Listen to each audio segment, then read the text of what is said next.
శ్రీ జగన్మోహన్ రెడ్డి గారు, మిథున్ రెడ్డి, చెవిరెడ్డి భాస్కర్ రెడ్డి గారు, మరి ఆయన సీఎంగా ఉన్నప్పుడు సెక్రటరీగా పనిచేసినటువంటి ధనుంజయ రెడ్డి గారిని, ఓఎస్డి కృష్ణమోహన్ రెడ్డి గారిని ఎందుకు వెళ్ళి పరామర్శించట్లేదంటారు? మాజీ సీఎం ఎక్కడి నుంచి వచ్చాడు? జైలు నుంచి. జైలుకి ఏమన్నా మంచి పనులు చేసి, ప్రజా ప్రయోజనాల కోసం ధర్నా చేసి, ఒక నీళ్ల ప్రాజెక్టు కోసం ధర్నాలు చేసి, లేకపోతే రోడ్డు నిర్మాణం కోసం ధర్నా చేసి, ప్రజల కోసం ధర్నా చేసి జైలుకి పోయాడా?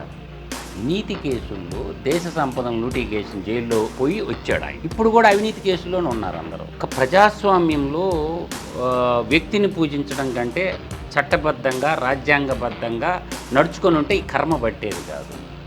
ఎంపీగా ఉన్నటువంటి మిథున్ రెడ్డి ఇవాళ జైల్లో ఉండటానికి కారణం ఏంటంటే లిక్కర్ బిజినెస్లో ఎల్లు పెట్టడం.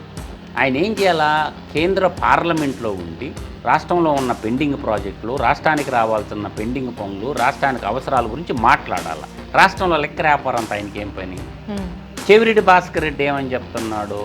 అయ్యో రామా, నాకు ఏమీ తెలియదు, నాకు తాగుడు అలవాటే లేదు. తాగుడు నీకు అలవాటు లేకపోవచ్చు, డబ్బులు ట్రావెలింగ్ చేసే అలవాటు ఎందుకు లేదు మనకి?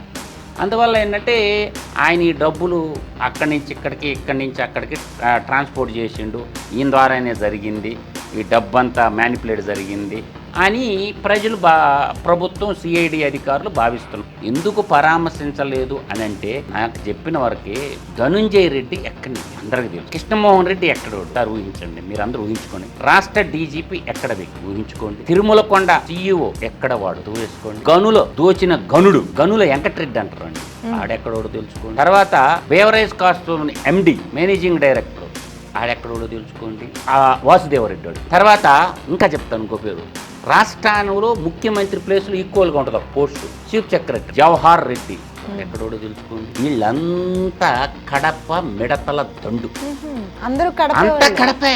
జే గ్యాంగ్ అంటారు అనమాట. ఈ పులివెందల పులకేసి బ్యాచ్ అనమాట వీళ్ళంతా.